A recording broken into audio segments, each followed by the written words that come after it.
ไปส่งค่ะสวัสดีค่ะอ๋อค่ะในวิดีโอในเดือนพี่น้องเขามาแหล่ด้วยที่เฮิรนน้องหมวยพ้องไหนค่ะน้องอันเขาค่ะมาลือไว้หลายวันเลยค่ะมาลือในเฮวาเตมา1 วันแกว่าแกหนาว่ามาเป็นตาหลายวันเมื่อเดียวก็ป้อมี1 วงแล้วค่ะเนาะในคลิปนี้นะคะโมจะพาทุกท่านไปดูบ้านน้องหมวยพ้องนะคะว่าทำอะไรทำงานอะไรแล้วก็อาชีพที่นี่ทำอะไรบ้างที่นี่จะน่าสนใจแค่ไหนเราไปดูกันเลยค่ะส่วนอันนี้จะเป็นทางเข้าหลังจากเลยหมวยต่อมานะคะที่นี่ก็จะเป็นเส้นตั้งอันป้นหมวยต่อเมื่อกึ่งมาหน่อยค่ะแล้วก็จะมีตรงหน้าฮังลีนี่หน่อยค่ะเป็นน้องหมวยผอมเขาซ้ำมีที่ไหนค่ะเป็นจับตรงหน้าในกำเหลียวย่อค่ะนะนี่นะคะนี่ก็จะเป็นบ้านหมวยผองนะคะแล้วก็บ้านที่เรามาพักที่นี่ทำอาชีพอะไรบ้างเราไปดูกันค่ะแล้วก็น้องทำอะไรประมาณนี้โอเคอันนี้ก็จะเป็นร้านนะคะเราได้ถ่ายค่าข้าวไปแล้วเมื่อตอนที่เราเปิดคลิปนะคะที่นี่จะขายเสื้อผ้าไม่ว่าจะเป็นกระเป๋าอะไรแบบนี้ก็จะเป็นชุดไทยใหญ่ชุดเด็กแล้วก็เสื้อผ้าช่วงฤดูหนาวทุกฤดูเลยจะมีชุดไทยใหญ่ด้วยค่ะโอเคเราไปดูกันสวยมากที่นี่ในค่ะหมวยพร้อมอำเภอยูรีไลออนเท่าไหร่หลายวันแล้วเนี่ยเป็นเฮ้ยเขียวมาว่ะเขียวมาเยาค่ะโอเคหมวยพร้อมเฮ็ดการสังขายโคไตยาก็ขายโคกูเมียวหน่อยเลเซขายโคต่างเฮ็ดการต่างเมียวแทนเย็บปาโคไตค่ะโคหังโคไตน้องจะเย็บผ้าด้วยนะคะหลังนอกจากเปิดร้านเสื้อผ้าแล้วก็จะเย็บเสื้อผ้าด้วยเราได้มาพักที่นี่ทุกคนใจดีมากแบบว่าเราอยู่ไปหลายวันมากๆเลยเก่งก็เก่งใจอยู่ก็อยู่เลยอันนี้ก็จะเป็นคุณแม่นะคะแม่หมวยผองค่ะนั่งรูนะคะวันน่ะค่ะแน่ซ้ำเป็นแม่หมวยผองค่ะเนาะสวัสดีค่ะแล้วในเตะพักคาเดมาถ่ายในร้านนั่งรูขายปลาโคตรไต้แหยก็ขายปลาโคกูเมียวเจ้าค่ะใส่ค่ะ อีดค่ะเมียวอีดคัดด้วยแดมอีดค่ะนะให้มันสูงได้ไปสูงค่ะไปค่ะค่ะนี่นะคะทุกคนใจดีมากๆเรามาพักที่นี่พักแบบหลายวันไปเลยใจลีนะพี่น้องตีนในเขาไต้ก็มีคนไต้คนไต้ในอันนี้จะเป็นคนไต้ค่ะแน่นอนในแต่เป็นคนไต้แล้วก็คนนี่นะคนแฟชั่นกางเกงแฟชั่นก็มีอันนี้กางเกงแบบไทยใหญ่นี่ค่ะอันนั้นน้องอินดี้เขาเนี่ยในก่อนอินเลเอาอินเลมาค่ะในหนอเอามาจากอินเลนู่นเป็นต้นในน้องเขาเนี่ยใจค่ะเยอะก็แต่มีผ้าถุงผ้าถุงอันนี้นะคะส่วนมากแล้วจะใช้สำหรับผู้ที่ไปถือศีลนอนวัดแบบนี้ค่ะสีลวดลายสวยมากๆนะคะทุกท่านสีหังดีเฟซไซในซ้ำเป็นเสื้อไต้ค่ะลีฮักนะว่าชิ้นย่อกี่แต่ตัวเสื้อไต้โยค่ะเสื้อไต้โยค่ะเสื้อขาวจะในค่ะเนาะหมวยพองเดินไปเดินมาเขินกล้องเพราะว่าน้องไม่ค่อยสบายโอเคแต่ย้อนเตยดังในนั่งหรือไม่ป้าเสื้อโทแห่ค่ะหันค่ะมีบ้างเข้ากระติกถึงเอาขนาดน้องใจค่ะขายว่าผู้หญิงให้เขาใช่ค่ะนี่นะคะเพราะว่าใกล้ช่วงฤดูหนาวแล้วก็จะมีเสื้อกันหนาวด้วยนะคะสีสันสวยมากๆทุกท่านฮังลีเปซไซพี่น้องเขาป้ออามาแหล่เมืองกึ่งในก็มาแวะซื้ออะไรค่ะโคฮังลีมีดังนั้นฮัลโหลฮังลีเต้ซื้อซ่อนก็ในเขาใช่ยาค่ะซื้อซ่อนเหรอเช่นเนี่ยนี่ค่ะนี่เป็นโคตรลูกอ่อนนี่ก็จะเป็นชุดแบบแตกๆนะคะน่ารักมากดูทุกท่านสวยมากเห็นแล้วแบบนี้นึกถึงลูกตอนโตเลยแล้วก็นี่ก็จะเป็นผ้าถุงค่ะลายก็จะเป็นแบบนี้นะคะน่าจะมีลายไทยผสมด้วยนี่เสื้อผ้าก็สวยงามจริงๆค่ะเสื้อโคก็เล่าหนักอันน้ำป้อนหนาก็มี นะคะมีเสื้อผ้าแบบบางๆช่วงฤดูฝนอะไรประมาณนี้ เยอะมากในค่ะในก็จะเป็นในล้านนะคะมีเสื้อแขนยาวใต้ๆแหยาวก็เสื้อแขนยาวหมางว่าเสื้อในค่ะนี่ค่ะ อันนี้ทำก้นเท่าเขาเจือกหนักค่ะ ใจค่ะเนาะเสื้อผ้าแบบอายุเยอะนิดๆอะไรประมาณนี้ อันนี้มาใหม่ มาทางอันใหม่ อ๋อ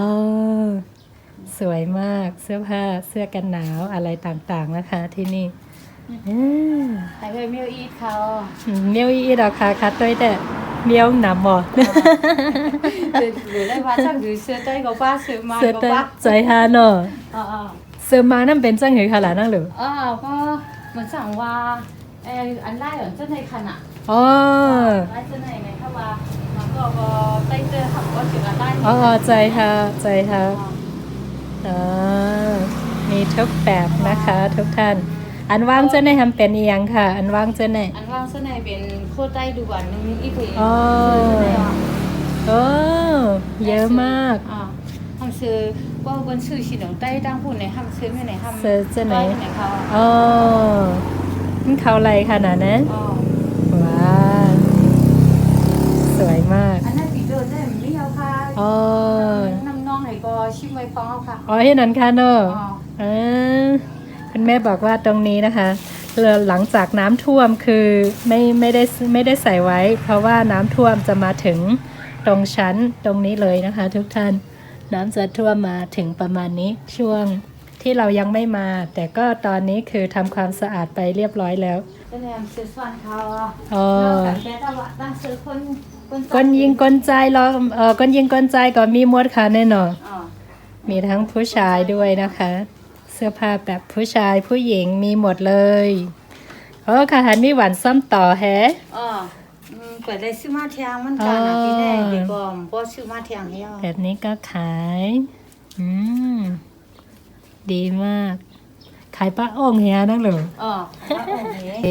ที่นี่นะคะมีขายหลายอย่างเลยก็จะมีปิ่นโต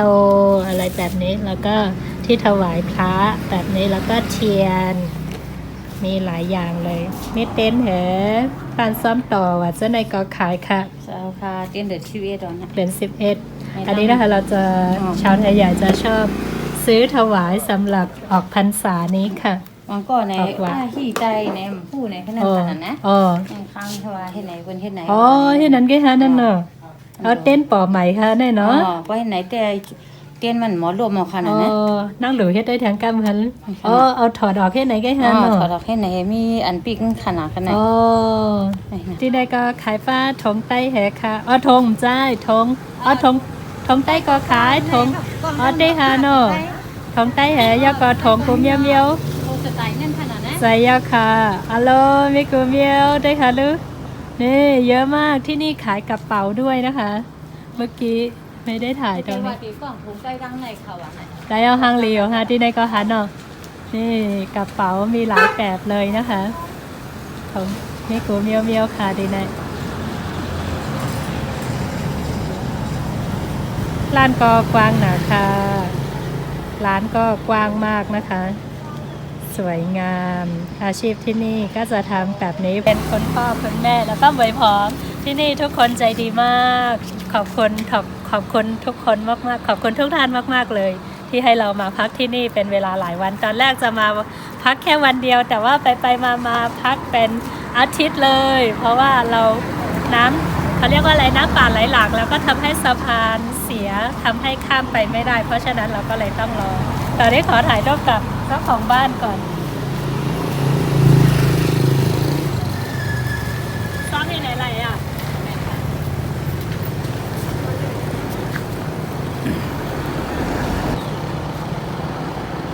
ยินซ้อมปีเกียวล่านั่งหลูยากองไว้พร้อมค่ะเต้ๆค่ะดีมาปั่นลือดีเฮิรนนายส้มใหญ่ๆน้ำๆค่ะส้มใหญ่ๆน้ำๆค่ะ ขอบคุณมากๆเลยนะคะ ทุกคนใจดีมากนั่งหลูแกอยากจ้ำเฮาเฮ็ดข้าวพักหวานกูวันค่ะเนี่ยเป็นนั่งค่ะส้มเต้ๆค่ะนี่นะคะพี่ พี่สาวเป็นคนทำกับข้าวให้ตลอดเลยแต่เราก็ช่วย แต่ก็คนที่ลำบากที่สุดก็จะเป็นนั่งหลูนะคะยินส้มใบพองใหญ่ๆนำๆที่ออนเข้ามาแหละยินส้มเจ๊ๆว่าขอบคุณน้องมากๆเลยนะคะ ที่พาเราเที่ยวที่เมืองเกิงนะคะพาเราเที่ยวไม่พอช่วยที่บ้านอะไรต่างๆ ทุกอย่างเลยขอบคุณสำหรับทุกอย่างค่ะ เป็นอังคาร เป็นนังค่ะไม่เป็นไรค่ะ เพราะเมื่อนำรันเมื่อเหล่เท่าน่ะ อ๋อเดมเมอร์ค่ะ โอเคจมเอ้ยนั่นน่ะอย่างนั้นนั่งหรือว่าหังก็ dùng sang hả nha đây nè nè เดี๋ยวจังหาญาณใน Facebook ไหนอ่ะ này gà nè อัลโหล nha cần cái này là nè nha cần nó không này mà cô bạn này อ๋อใช่ค่ะใครเลยลูกขวยเอาไปไหนได้ แซวคุณแม่แซว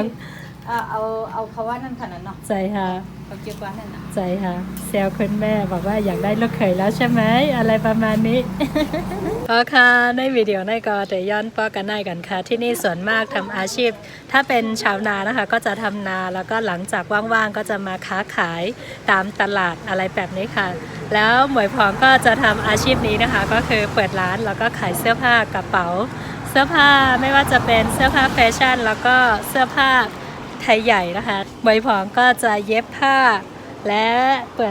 ปิดร้านแบบนี้โอเคถ้าหากว่าใครผ่านมาที่เมืองกึ่งนะคะ อย่าลืมมาอุดหนุนด้วยนะคะโอเคพี่น้องเขาป้อว่าแพทมาที่เมืองกึ่งก็อย่าลืมมาปั่นแพงของค่ะยินซ้อมเตะค่ะพบกันใหม่ในวิดีโอหน้าค่ะแรงเมืองเต็นแล้วบายบายเฮ็ดเด้อบายบายเนอะเฮ็ดเด้อบายบาย